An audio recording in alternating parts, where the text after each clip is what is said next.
Good evening and welcome. My name is Ginger Fay, and I'm the Director of IEC Engagement at Applerouth Tutoring Services, which is a tutoring, test prep, and executive function coaching business that loves working with students to help them achieve their goals, whatever they are and wherever they are in their process of education. We are thrilled to have you join us this evening for a really exciting get to business, get to work session talking about the all important college essay.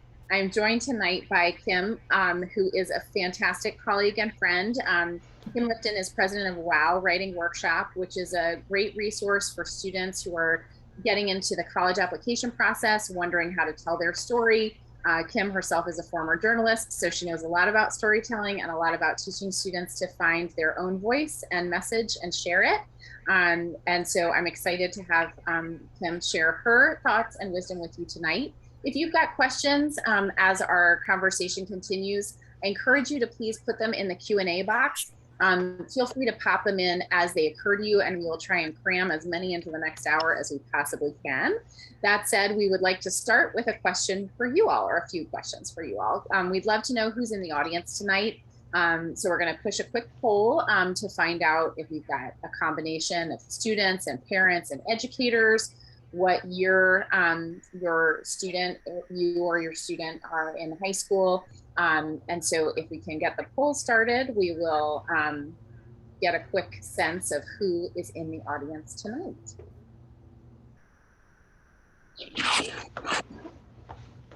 Just a couple minutes for everybody to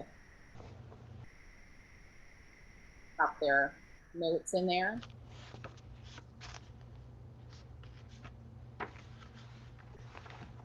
Terrific. Thank you all so much.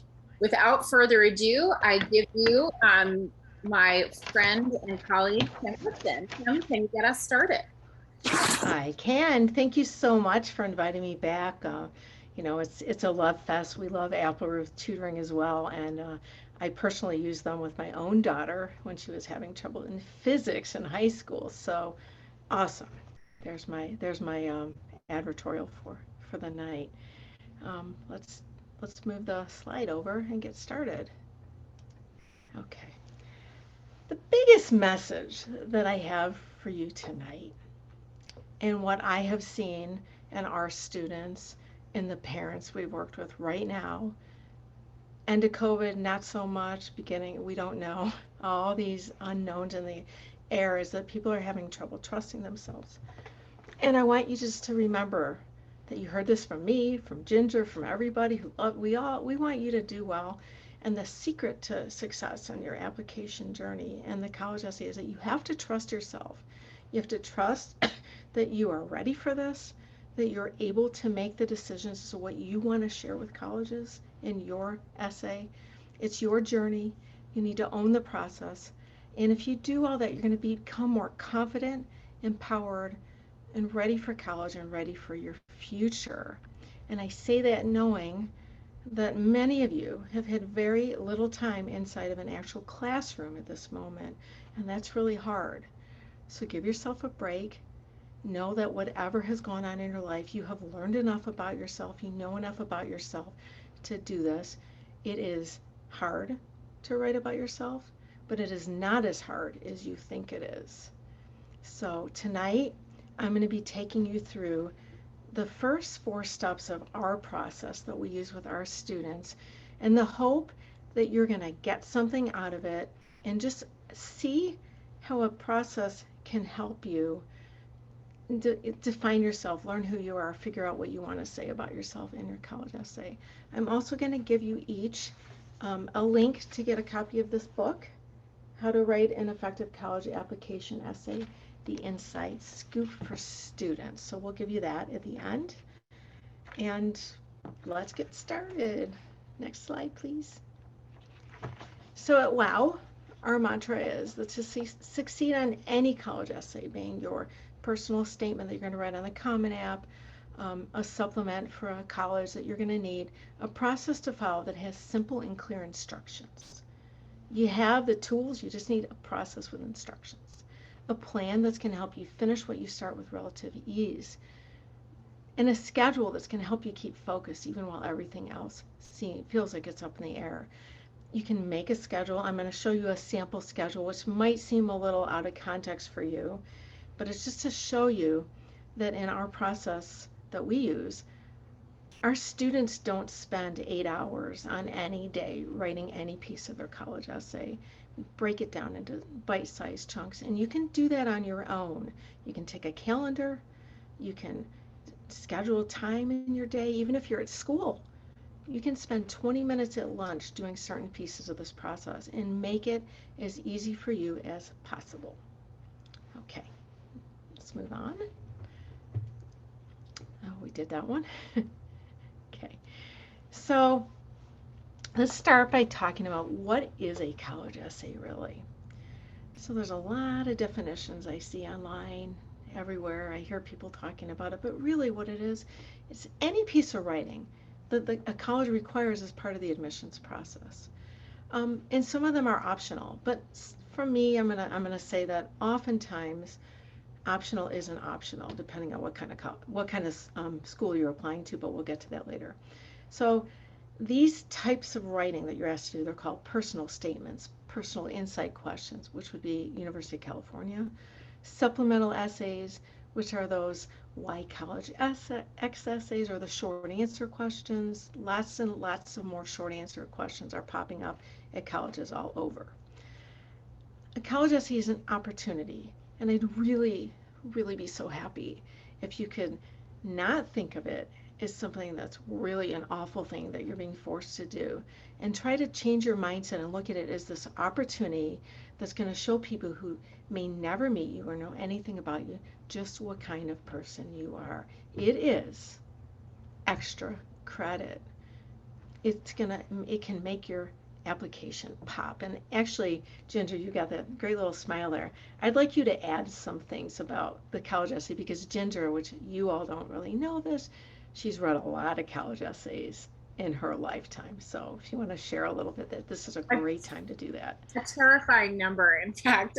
So I worked in college admissions much of my career. So I've read applications at Duke, Emory, for the Coke and the Cooke Scholars Foundation. So the last time I tried to do a count, it was well over 50,000 essays, and that was several years ago. So I've read a lot of essays, and I think your advice, Kim, about the student really putting themselves at the centerpiece of the story and trusting themselves is so important. People work in admissions because they love to talk to teenagers. They love to hear how they think and how they look at the world. They want to know a student's individual and personal perspective. It doesn't have to be about something really impressive or exciting. It just has to be about something that matters to them. I had a colleague who was a wonderful mentor to me who said, you know, you've written your own, the essay, your essay, if no one else could have written it. And I think that's kind of a great piece of advice that captures exactly what you're saying here, that this is your chance to introduce yourself to the admissions office and say, this is what I think is important. This is what I really value. And that's going to help them know what kind of contribution you're going to make to the community that they have on their campus. Yeah, they just want to know who you are beyond what you submit to them. They know you're 17. They don't expect you to be Mother Teresa and starting some orphanage. You do not have to go to such extremes. If it's something you do naturally, sure, they want to know about it, but they just want you to demonstrate who you are so that they can visualize a picture of you when they're reading it. And the question to ask, and we'll get to that because I'm going to take you through the process, but the question to ask, and this is something I hope that you'll all take away with you, is that reframe the whole question about what you're supposed to do by asking yourself this: what is it that you want colleges to know about you? What do they already know? Make a list, and then ask yourself, what do you want them to know? And don't think about, oh my God, I'm good enough to go to the Olympics, and that's not, that's not what you want them to know. And if you are, it's going to be on your in your activity section somewhere. Think about the traits and the characteristics that define you, the traits that make you who you are. And when I say that, there's another piece that I feel like if I don't share this, I'm not doing my job properly. There's nothing that any of you have read or seen online that I have not read or seen online, maybe Ginger hasn't read or seen online, or the admissions person hasn't seen online. And there's a lot of misinformation floating around right now surrounding the words traits and characteristics. So, and I've seen it all. So I want to just dispel this myth. Colleges are not looking for 5 traits in your college essay. Colleges are looking for genuine stories about you. And if you were to pick a trait that somebody else tells you an admissions person wants to read in your essay, it will never be genuine. So I want you to look at it that way. It just won't work. It doesn't mean that a school like Harvard isn't looking for certain things in the class. But I've never met an admissions person or talked to one, and I talked to a lot of them, who has ever said, I read an essay looking for leadership. I read an essay looking for, I don't know, throw something out, anything, any trait. But they do read the essay just to find out who you are. And it helps them when they're making a decision about you. So, okay. Unless if you have something to add, go ahead. Well, I think the one thing I was just going to add is that I think there's an expectation when we're on the high school side of the admissions process that there are right and wrong answers. And if you get all the answers right, then you're admitted. And if you get some or any answers wrong, then you'd be denied admission. And that's really not how the admissions process works, because it's not a test that you pass, it's community building. And so there's not, if the admissions office was looking for just one of those traits all the time, then they would have a campus full of just one kind of person, which would probably not make it an interesting and dynamic campus that you'd want to be a part of in the end, if it was just filled with like 3,000 people who are just like you. So that's so good. they're trying to invite different people to the community for different reasons. And that's why there's not just one right answer or right topic. That's why there's freedom for it.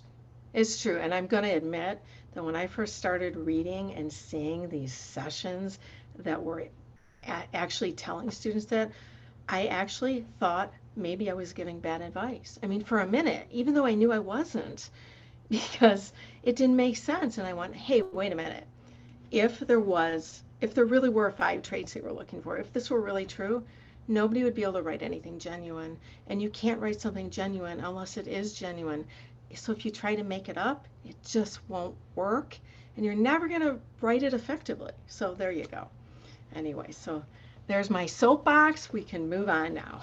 So to stand out, though, you can do this. Showcase a positive trait or characteristic. Answer the question.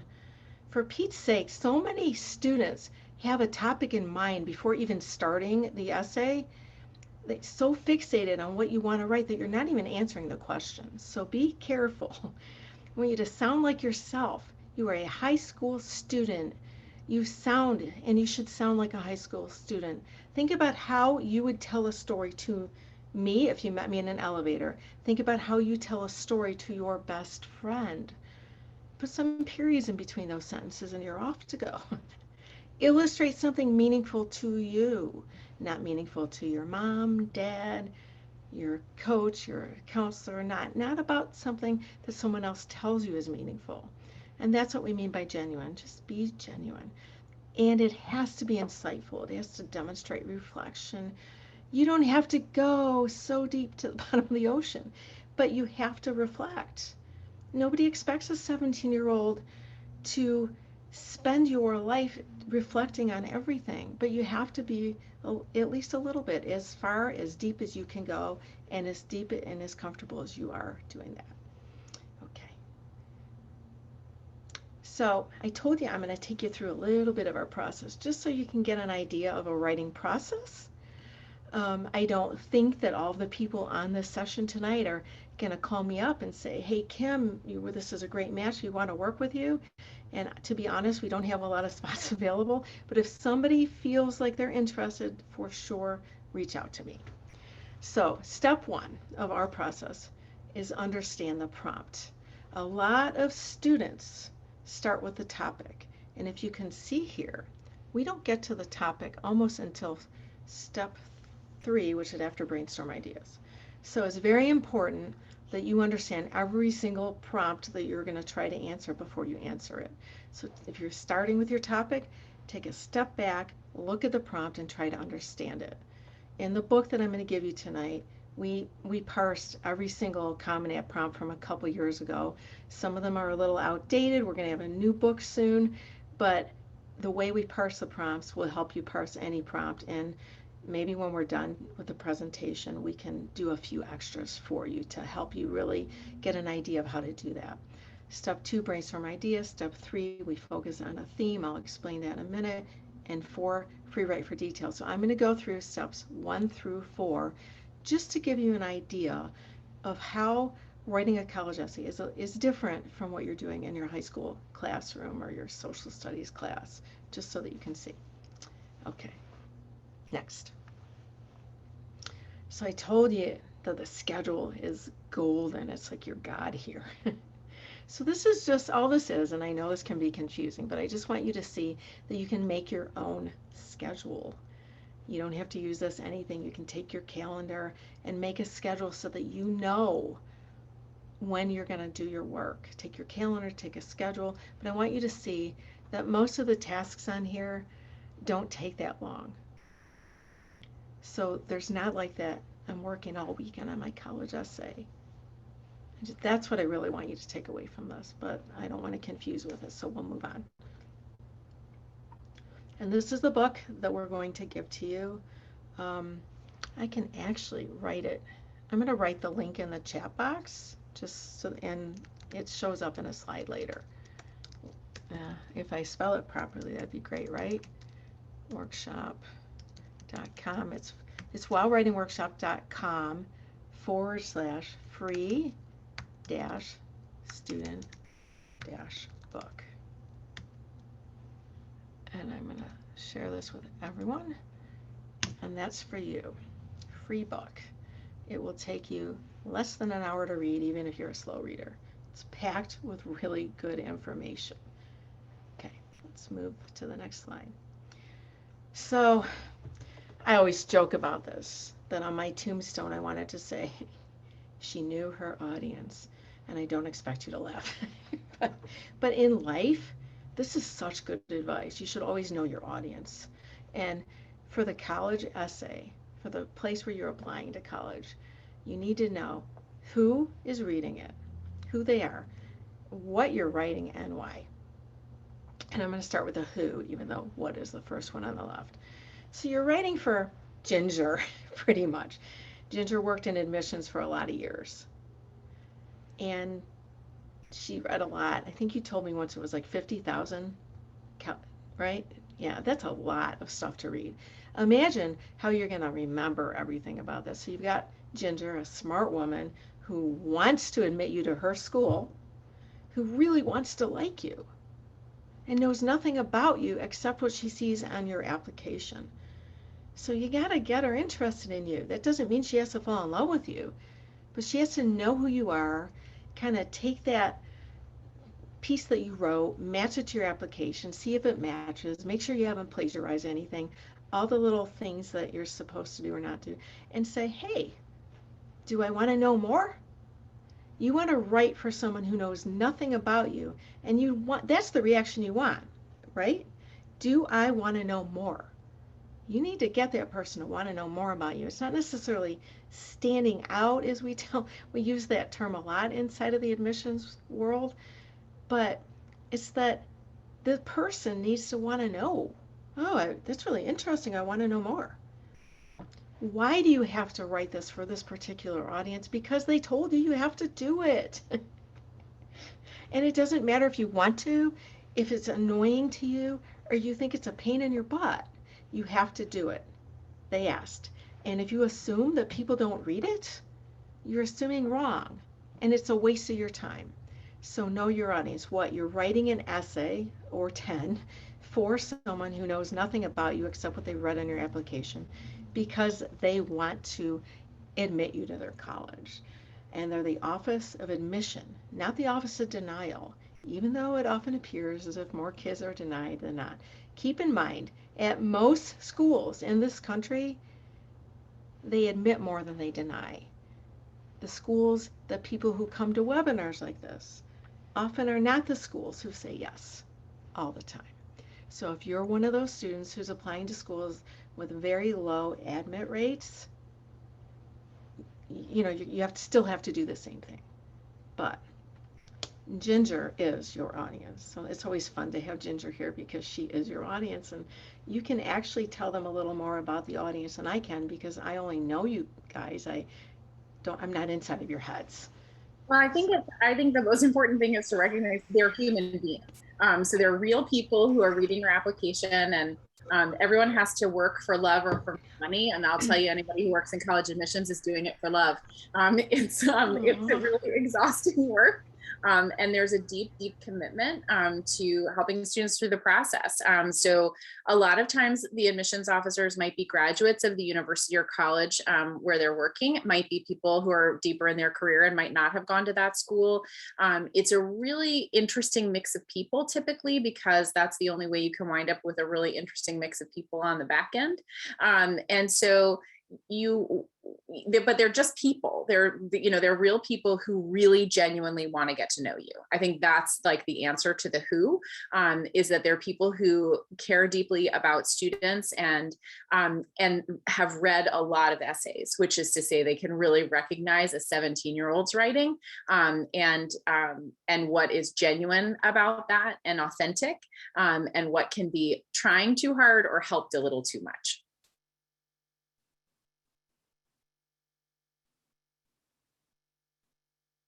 Kim, you're on mute. Are we ready for the next slide? Yeah, I'm saying it doesn't work if I don't unmute. Somebody said that my link doesn't work, but if you cut and paste it and throw in HTTPS/, it'll work. Well, we'll also be glad to share with you a copy of this presentation and the recording of tonight's presentation later this week. So, well, I guess there's not much of this week left, but we will be sharing that with you, and the link will be included there. And I also think there's a slide with a link, but I'll give it to you again. It's easy to find. And the question is, yes, there's a cost to get this green book, but you can get the ebook for free. You can read it virtually. You don't have to get the book. I'm not trying to sell books. It's my pleasure to share it with you. Okay. So let's move on. Okay, your essay should be, whether it's your personal statement or a supplement, it should be very, very specific, focused. You don't want to write about your entire summer as a camp counselor. Think about a moment, a critical moment that's going to help you tell a story about something you want to demonstrate and also answers the prompt. Very specific. That's a really good word to remember. Clear. Words that you use every day. Have a healthy respect for the rules of written English. Nobody's going to tell you can't go to their school if there's a little typo in it, but yeah, proofread it. Be direct and unique. And unique means your words, your voice, your story. Nobody else's story. They don't want to hear from anyone else. And they know about other people. And I got a little note today. We were promoting this on social media, and I got a note from a woman who's retired, but she used to read scholarship apps for the state of Michigan. And she was, Kim, please tell these students tonight they have to write it in their own words and voice. And I just wanted to tell you that's so important, because the person reading it can tell. They can tell. There's so many reasons they can tell. So it's critical. That's what I mean by trust yourself. Okay, move on. So now I'm going to just go through this. I'm going to go through it pretty quickly because I want to give you an idea of how we work. So I told you earlier that it's critical that you start this whole process. When you say, how do I start my essay? I always come back to look at the prompt. And if you look at the Common App instructions, it says this, and I'll read it. The essay demonstrates your ability to write clearly and concisely on a selected topic and helps you distinguish yourself in your own voice. There's that voice thing again. What do you want readers of your application to know about you apart from courses, grades, and test scores? There's our question. I love seeing it there. you're going to choose the option that helps you answer that question, and then you have to write an essay no more than 650 words. This is answering the question that so many of you wrote. How long does my essay have to be? There's always an answer to that on every application. No more than 650 words, using the prompt to write your answer, and 650 is the limit. 250 is the lowest amount you can do. So if you can tell your story in 250 words, maybe they'll send you a thank you note. I don't know. Okay, next. This is prompt 1 on the Common App, and I'm going to parse it for you. I'm going to explain what it means so that when you do start it, this is how I would like you to think about it, and it's going to help you start your essay. So, prompt 1, some students have a background, identity, interest, or talent that's so meaningful they believe their application would be incomplete without it. If this sounds like you, then please share your story. To me, this is the right about anything you want prompt, and it should speak to everybody. But there's 7 prompts, and you can pick any one you want. So, what we start with our students is we say, what are the keywords here? And you can see I highlighted them. Meaningful and you. Colleges want a meaningful story about you. Your challenge, if you're trying to answer this, is to find a story about you that illustrates something meaningful to you. Choose a moment. Mundane moments are awesome. And explore it in detail. But start with the prompt. Decide what the traits and characteristics are that you want colleges to know, and then find the story. So a lot of students do it a little backward. Start with the topic. I want you to understand what you're being asked and what you want them to know about you before you fixate on the topic. Next, please. Here are those questions again. They pop up a lot because I want you to remember them. So what do you want readers to know about you? Think about your traits and characteristics that define you, that speak to you. And what do they already know? Are you industrious? Are you resourceful? It's actually the same thing. Are you funny? Are you smart? Are you a hard worker? Don't get all worked up about any of these traits appearing to be cliched, overused, because everybody learns life lessons that are similar, but we learn them through different experiences that we have. So it's important to just identify the trait, and it doesn't matter if the kid sitting next to you in class has the same trait, and it doesn't matter if you did the same activity and you're going to write about it, because your stories are going to sound different. And as Ginger's person inside the university says, it's the story that only you can write. And I wonder if that's where I got that from. So what do they already know about you? And what do you want them to know? Those are 2 critical questions to ask as you're deciding what to write. Okay, let's move on. Then, after we've answered all those questions, we give our students a guide, and we give them some instructions and ask them to write a list of 3 to 5 ideas, pick a prompt. They've already decided they've already parsed the prompts, looked at it to figure out what it means to them, and then they write down some ideas, write down several ideas. We ask them to be specific. We help them get specific in our brainstorm meeting, but we ask them to do this and include a few ideas for each. Sometimes people have several ideas for one prompt. Sometimes they have several ideas for multiple prompts. It doesn't matter. We just ask them to write them down. It's a start. And then we say, be open-minded, because you never know what story it is you're going to pick. Okay, next. Here's an example. This is a real story of one of our students from a long time ago. But we had a student who was a swim instructor for a summer, swim team person, all that good stuff. And she worked with a student all summer, a little girl who was afraid to put her face in the water. On the last day, she did it.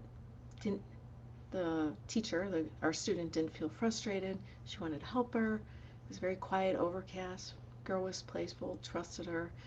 What she wanted colleges to know about her was that she was patient and diligent. And by working on this, she anchored her story around this moment when the girl put her face in the water. And what it showed was patience and diligence. It was the first time she had taught anything to anyone. She was very excited, proud of herself, and knew that one day she wanted to do that again, either as a swim instructor or some other aspect in her life. It was a very small, mundane moment, we call this, but something that illustrated exactly what she wanted to share with colleges: patience and diligence. And she had like 4 other ideas too, by the way. This is fine. It's good. So after that, we move on to theme. And what we mean by theme is that a traditional personal statement is built around a theme which has 2 parts. And those 2 parts will answer these questions. And these, if you answer these 2 questions, and when you're reading it at the end, when your essay was done, if you can answer these 2 questions, what happened in your story and why does it matter, then your essay is effective. So that's what we mean by theme. So what happened? What will you write about in your essay? You'll choose a scene, experience, a moment from your ideas list that you came up in the previous step. And then why does it matter? What does the story say about you? What will a college admissions counselor like Ginger find interesting and useful? What does the story illustrate that they wouldn't know about you from the rest of your application? Okay, and now we're getting to the happy place. Free write for details. We love free writing. It helps warm you up. So we do a free write at the very beginning, and then you can see what your voice sounds like when you're not worried about what it looks like. So we do another free write in step 4 where you're writing about all your details. And by the way, when we're brainstorming with you, we don't let you off our brainstorm call until we have a theme, until our students have a theme. Because 9 times out of 10, when the like 8th draft isn't right, it's because it doesn't have a theme. So it's really important to have those 2 questions answered to make sure that you're illustrating a trait. So you have the what and the why. So you're going to write freely in step 4. You're going to focus on what happened. It's not your first draft. Next, you're going to do your first draft. So now for the question hour. Here's the free book. And the link does work if you put the, you just stick it in your browser, you'll be able to find it. So we'll leave that there for like a minute or so. And then that is the beginning of the WOW process. I thought it would be really helpful to you to actually see how we do it, because this is all stuff you can do on your own. And we'd like you to do a good job and get into the schools of your dreams. So, should we move on to the questions, Ginger? Absolutely. And we've got some good ones. I really enjoy always getting to talk a little bit about essays because I think it's an important time, I think, for students, because if you're in the fall of your senior year, or getting ready to enter the fall of your senior year, a lot that's already in your application is already said and done. Like whatever, you took the classes you were going to take, you did as well as you were going to do in them with that teacher and that attitude. You've gotten as involved as you were going to in high school. If you join a bunch of clubs your senior year, everybody knows why. So much is sort of established, and the essay is one chance that students have to really speak directly to the admissions office. Standardized testing is something that can be part of the process for seniors. And so I did want to talk about sort of last minute seniors for just a minute, if I may. We have been hearing a lot lately from seniors who are anxious that they meant to get around to testing and had not really gotten around to it quite yet, and we get it. So we made a little something we call the procrastinators package, which is a combination of our self-paced program. So you can go through it at your own rate. If you have a couple weeks before school starts and you want to just plow through as many of these animated lessons as you possibly can, you absolutely can do that. And then you can sign on to a final review with John Cadenhead, who's our Senior Director of Tutor Services, for either the ACT or the SAT, or if you want to do both, you can do both. So I think it's important for seniors who are with us tonight to know that it's not too late to do a great job with your application. If part of what you want to do is increase your SAT scores or ACT scores to be a little more compelling for the schools you're applying to, or maybe win a merit scholarship that will help your family afford college. Or if you're worried about sort of getting through the nuts and bolts of the application process, especially the essays, there are folks like Kim who can help you, and there's time. I don't want you to feel like it's too late. This is a good time to be trying to do all these things. Yeah, So that's a good price if I can throw that out there. It was that's a really good price. So I know. Anyway, yeah, when I saw that I went, whoa, that's good, guys. You should take them up on it. Um, yeah, so what you added just now, that was it's so great. This is you've done so much already. I mean, you haven't been able to do all the activities that maybe your older sibling 4 years ago got to do, but you have done everything you can possibly do until this moment to be ready to apply to college.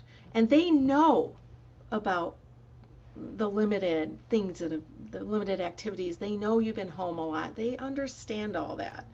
So you don't have to worry about that. We're all there. We've all been home.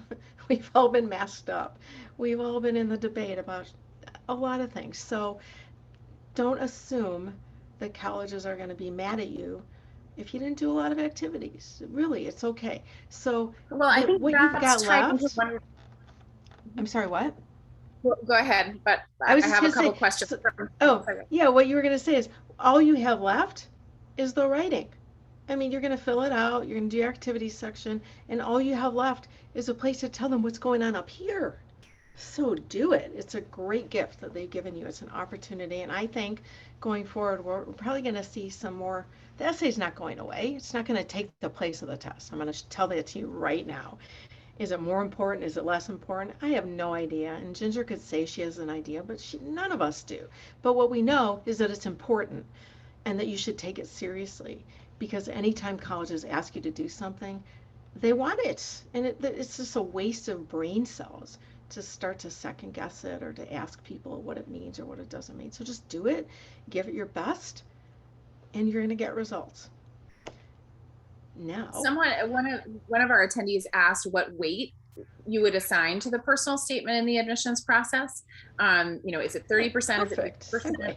And and you've already answered that to a certain extent, Kim. I would just add that it actually really completely depends on an individual student's application the moment you're reading it. So when you're reading an application in holistic admissions review, which means that every part of the application is being considered, then you are paying attention to the whole student. And so it might be that the student who is applying has a really compelling story to tell and they want to be a persuasive writer and they're conveying all of that through the written word. And in that case, the essay is incredibly important. And there may be another student who's applying to the same school who wants to study engineering, who has a really strong background in math and science and gets to the point sort of very quickly and doesn't, is very concise and doesn't waste a lot of time on words. And the essay may not be the most important part of that student's application. So it really depends quite significantly Yeah. on that moment of reading that student's application for that specific school. So it matters. It certainly matters and is influential, but the relative weight that it plays really, really, really varies. Not even just from Well, school to school, but from like moment to moment. well, and I have something to add to that. So the National Association of College Admission Counseling every year does a survey of admissions people and they do say 1, 2, 3, 4 for what's important. So your grades and the rigor of the curriculum that you're signed up for is the single most important thing. After that, it was test scores. I think in a lot of cases it's still maybe test scores. So like it depends on the school. Everything depends on the school. Unfortunately, you don't have the luxury of knowing, and you're never going to be able to game it. So the essay's been important for about 10 years in the holistic process. And now, because there's this test optional movement, people tend to think it may be taking the place of a test. And that's what I do want to clarify that they're two different things. And Ginger got into this. The essay is very holistic. It shows them something else. And the test is data. And whether we like it or not, tell me if this is, I'm sure this is true. Colleges love data. I mean, and they're going to get it and they're going to find it. They love IB curriculums because everybody who's in an IB school takes the same courses and the same tests. They love AP, not necessarily the tests, whether you get a 5 or a 4. They love it if you do well, if you get an A in the AP class, because everybody takes the same test and they can measure it. So the bigger the school, the more data they want. I mean, a school like Harvard or Duke, they could probably admit people, you know, without a lot of stuff, but the bigger they are, the more data they want, and they just collect it. And my expertise is the essay, but I do know that students are continuously and parents trying to figure out how important it is so that they can gauge how much work to put into it. And so we're just going to tell you that it's every bit as important as it ever was, and it might be more in some cases. And what Ginger said, yeah, it depends. It depends on so many factors. So you just have to do what we told you in the beginning, which is just take it seriously, give it your best, because it matters. So, Okay. Kim, what do you say to someone who says, I'm 17 and nothing really interesting has happened to me yet? Does the topic really need to be impressive? Is it important to kind of come across as having had a really A kid who major? thinks they have nothing impressive, it does not have to be about an impressive topic. So it's the story, not the experience, that's most important. So colleges want to know what you learned from your experience, and the topic doesn't need to be that big. So I remember I was doing a presentation at Michigan Association of College Admission Counseling, and there was a counselor from a school way up in the UP. I don't know if you guys know, this is Michigan. There's the UP at the top, right? So there was a counselor who said, my kids just go to school and they come home, they have nothing to write about. And the director of admissions from Michigan State chased her out of the room to tell her she was wrong. Who is that person talking to on the way to school? Is the person applying to college cooking dinner at night for 5 siblings? Teaching something to a brother? Everybody has experiences, and it's your opportunity to share something meaningful about yourself, no matter where it happened. So you're impressive. You are all impressive, and I could find a story out of each and every one of you. And if not, you can just fire me from my free webinar. But I'm telling you that you all are so interesting. I've never met a 17-year-old I didn't find interesting. So you just you use you like volunteer work trips to third world countries. They're great experiences, but a story about the trip might not make a good college essay. So students can write about it if they learn something significant, but a lot of times they don't. And one of our students, I remember this, she went on this trip to get a college essay idea, which of course was before she met me because I would have saved her a lot of money. And she came back and she said she wanted to write about the trip. She wanted to write about teaching some kid to read in a different language. So we did the whole ideas, we did all of our, we took her through the steps. And as it turned out, you know where her real story was? Her real story was in that while she was on this trip, she actually faced her fear of heights when she jumped off a 30-foot cliff into the water. It was a beautiful story about this moment when she learned something significant about her. She was courageous, she was brave, she faced her fear. It had nothing to do with this trip. So you might think you have nothing going on, but what are you doing every day? There's beauty in your everyday experiences. So, you know, I had a student once write this amazing story about learning how to mow the lawn. Everything had come easily to her. She couldn't mow the lawn. It took a long time.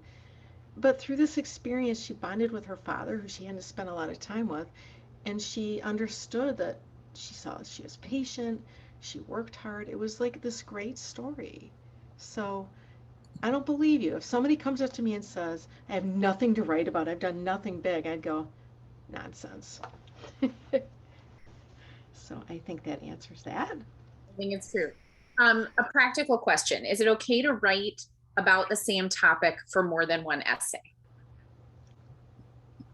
For the same school? Well, I think that's an important part of answering this question, Kim.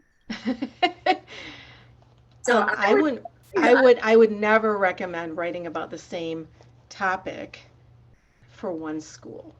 I mean, I've had students come across that, but I want you to focus on what it is you want to say to them other than the topic. So I think if the question is, you're a competitive swimmer, you've gone to nationals, and there's two different questions where you could write about different pieces of it, it all depends. I've had students um, be able, I've had students successfully carry that off and students who didn't.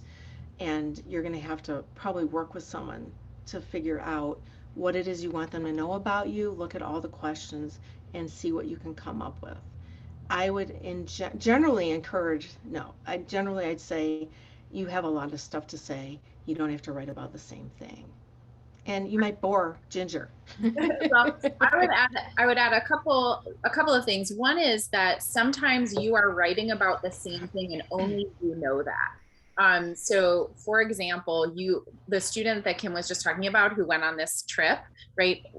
She might have written one essay that was about facing her fear of heights. She might have written another essay about a lost piece of luggage and making do without it, and without the things you thought you really had to need, or maybe trying to have a conversation with someone who speaks a different language, and how you found a way to communicate with Mhm. each other when neither of you could speak the other person's language. Like, all of those things could have happened on the same trip, but the essay Oh, that was, could work. here's my trip, right? So you can draw different stories from one experience. So I would say that is one truth.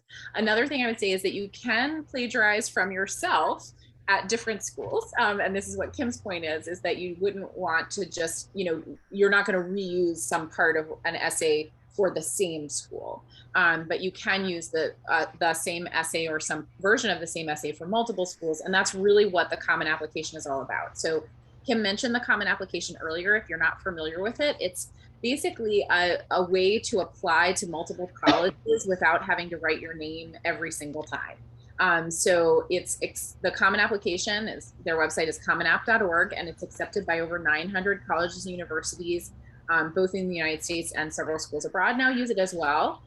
There are other consortia of applications where you can, again, use one application for several different campuses. In California, the University of California has a shared application system. UCAS is the application process for schools in the UK. So there are efforts made to try and make the application process a little bit easier for students, and certainly for their recommenders. The coalition is another one that has gained popularity. So feel free to use those application forms, which allow you to use literally the same essay for multiple schools. But then each school might ask some individual questions. And for those questions, you should definitely be thinking about that, writing directly to that institution. You do not want to tell Elon University why you really want to go to High Point University, for example. They will forgive you a lot of typos and goofs and ending a sentence with a preposition. But when they ask you why you want to go to their school, please tell them about their school and not a neighboring one that you might also want to attend. We've got a great question here from a student of color who was adopted by a single mom, and she worries about talking too much about the difficult circumstances that she's had growing up in her application, right? Is that trying to play a sympathy card? Is it trying to play a race card? Even though these are really authentic parts of her identity and parts of herself. So how can she use her application to tell her story without writing an essay that she would worry might be trying too hard? So if you were my student, I would take you through step one, understand the prompt. And I would ask you, what do you want colleges? I always go back to, what do you want colleges to know about you? What's the trait or characteristic defining you? So what you're doing now is you're starting with a topic, and your topic is race, your topic is poor, your topic is pity, well, not pity, your topic is I don't want to go there. So I don't know what your story is. I would take you through the same process. I would ask you what you want them to know about you, and we would talk about it. And it's likely that you have a story that's so powerful that would demonstrate whatever it is that you want them to know. So I don't decide for my students what they write about. I help them decide what it is they want colleges to know. So if you can put in the box what the traits and characteristics are that you want to know, and then pick a prompt. If you want to write about, if you have a very strong identity, which it sounds like, there's probably something there. And you could find something about your identity that answers a prompt after you decide what you want them to know. So what have you learned through this experience about yourself? Has it changed you? Are you different now? You got to ask yourself a lot of questions. And I'm going to guess that because you're so in touch with yourself, that you're not going to go to that place you think you don't want to go to. I Okay? would I would agree with that too. And I would also say to this student, there are some facts about your life that are in your application already. So you check the boxes that you want to, if you wish to, about your racial identity, about your gender identity, you answer questions about your family circumstances. So there are some things that are just kind of facts and they're just in there already. And so you don't have to kind of tell your story from the beginning. You're going to want to tell the part of your story that helps them know what kind of person you're going to be on their campus, not just the experiences that you've had growing up. So trust that that there's a lot that your application already says. And this is part of what Kim was saying about her process, right? Think about what your application already says about you and then what it doesn't. And what are the things that only you can say, right? The things that you can only tell about yourself, right? So one of the things that comes across just in this question and this note is that you are a deeply sensitive and thoughtful person, right? And so Absolutely. it may be that that's the story that you tell, and some of your identity and some of your experience will come across in that, and that's all things that your admissions officer will read and understand. Even if you don't whack them over the head with the point, they'll get it. That's the advantage of reading a lot of applications, is you read what's there and also what's not exactly explicitly stated. I'd also mention, if you happen to be the first in your family to be going to college, that can be a really challenging circumstance because you don't necessarily have a lot of advice coming at you from your family. Your family may or may not be really supportive of that. They might be enormously supportive, but they're not exactly sure how to help you navigate the waters. There are other families that might, just not be as interested in it. There's a wonderful resource called I'm First, that does a terrific job of helping support first generation students. There are several other organizations as well, but that's a great one to start with.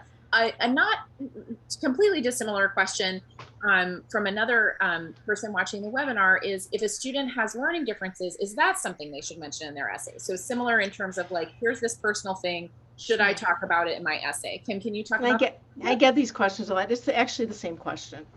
It's that I have a learning challenge, and should I write about it? And I'm going to say you should write about the traits and characteristics that define you, and you should answer the question. And you should ask yourself again, what is it that you want colleges to know about you? Do you want them to know you have a learning difference?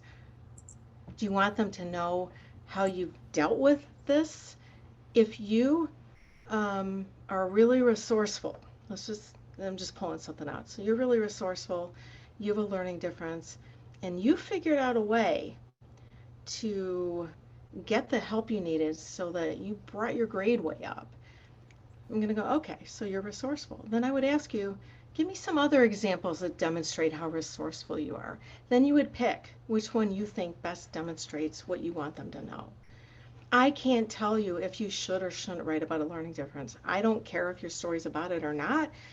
I would say that if a college doesn't want to know that or doesn't want you because of it, it's not the best fit for you. But your college essay is not the place to try to get sympathy for something.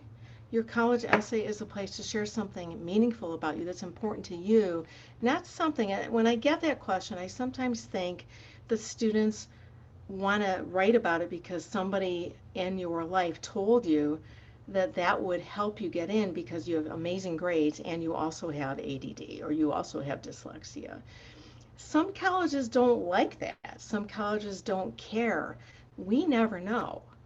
So ultimately, it's up to you. And if you have what we call a sensitive topic, which both of these are sensitive topics, I always take you back to understand the prompt, know what the colleges are asking you, and decide what you want them to know.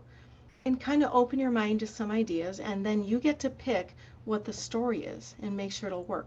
So, what is it you're going to tell them about your learning difference? Are you going to write a whole story saying, when I was 5, I was diagnosed with dyslexia, and at age 6 I did this, and then at age 13 I did this, and now look at me, I'm so great, I have a 4 point and accommodations, and I'm great. What is it that you're sharing with colleges? I don't know. So you want them to be able to learn something about you when they read your essay. So it's a big topic, learning differences. And I would say reframe it, the question, so that you know what it is you want them to know about you. And if you can best illustrate it through a story that's focused on something related to your learning difference, go for it.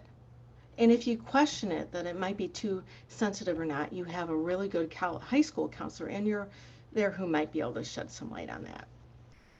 If I may add a few things, one is that no one can discriminate against you for revealing a disability in your application. You're protected by the Americans with Disabilities Act. So you should not be concerned that someone would discriminate against you in your app because of something you reveal in your application.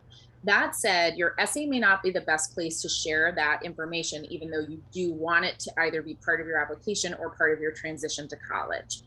So in terms of your transition to college, the Office of Disability Support Services is really the place that's going to help you navigate the college and take advantage of the opportunities that you should have to level the playing field. So you'll need to present documentation of learning difference in order to get the accommodations that are appropriate for you while you're in college. And that office can really help you and support you with that. The admissions office, not as much, even though they mean really well. The other thing that there's something called the additional information section in your application. And that's kind of a place for you to say things that don't fit in any place else. So when you have something that you just kind of need to say, for example, like my parents split up in the middle of my sophomore year, and I was, going back and forth between two houses, and my grades sure show that I often left my books in the wrong house or whatever. Or I had mono in the fall, and I missed a lot of school, and it was really difficult for me to recover. I had a concussion, that like any of those kinds of things that you need to convey. There's an additional information section that can be very helpful. So for example, if a student was diagnosed with learning differences in high school rather than earlier, sometimes there's a point at which it's kind of obvious something changed. And so it's helpful to kind of point at it and say that was the thing. And so the additional information section gives you a chance to do that. Similarly, there is as we call it, the COVID question. There is a short We're going to talk about that on the application that allows you to talk about if you've been significantly impacted by the global pandemic in a personal way, and you have something that you need to share as part of your application, that gives you a place to do it. So you don't have to cram into your essay all these sort of different circumstances. There are other places in your application that you can use so that your essay can be genuinely like a beautiful piece of writing, as opposed to like a suitcase that's stuffed too full and has different things coming out of it. All right, we're in our last minute, so we need to go lightning round. Do you support this? Oh, yeah, go. I'm sorry. Okay, I think we should end with telling them about prompt 4. What do you think? But we have a couple of questions that we need to answer. Okay, and then I'll let you leave them off with your last piece of advice. So go ahead. One person was asking, do we support the test optional movement? And I always support anything that puts students in the driver's seat. And that's what the test optional movement does, right? Everything. Someone said to me recently, oh, the tests are optional this year. And I said, the tests were always optional unless you live in a state where it's required for graduation. You don't have to take them. It's your choice, but it just changed it. In the past, it changed where you could apply. Now, at least while we're sort of in this moment, The majority of schools, even highly selective ones, are test optional. And so that means that you can decide whether or not that's something that will be a part of your application process. Taking hard classes is also optional. Making A's is optional. Kids, don't tell your parents I said that. And, joining clubs and being a president, writing I grants, didn't say that. I didn't all say of that. those things are optional. So this is a choice that students have about where, sort of, is this something that will be a significant part of their application process? And typically it's going to matter a lot at some schools and not be as significant at other schools. But you can't, so the optional part is whether or not you will submit your scores to the schools that are test optional. So just a little bit of clarity on that.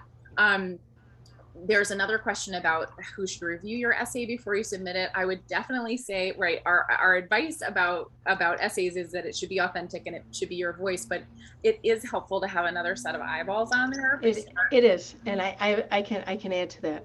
Mm-hmm. The key to having it reviewed is having somebody who review it who actually respects you, and you tell them what you want them to read for. So when you give it to them, you say, I want you to tell me if I've answered the question, if it illustrates A, B, or C, whatever is important to you, and what you think I'm trying to demonstrate. But other than that, like, you don't need people to say, I think you should replace this word with that word. So you have to be able to walk away from it. You have to tell your reader what you want them to read. Otherwise, people are just going to give you their opinions. So that's what I think. And be careful with the English teachers. It's not that they're not good readers, but they have certain words they like.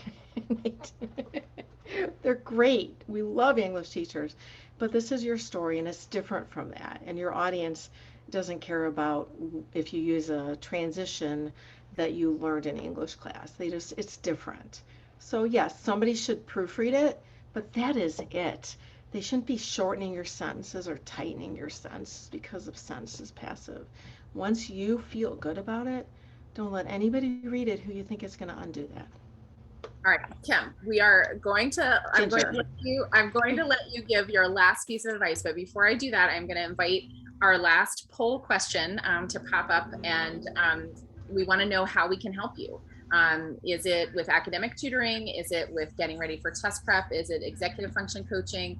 Let us know how we can be of help to you. You know how to get in touch with Kim now. Kim at wowwritingworkshops.com. Tongue twister. Oh.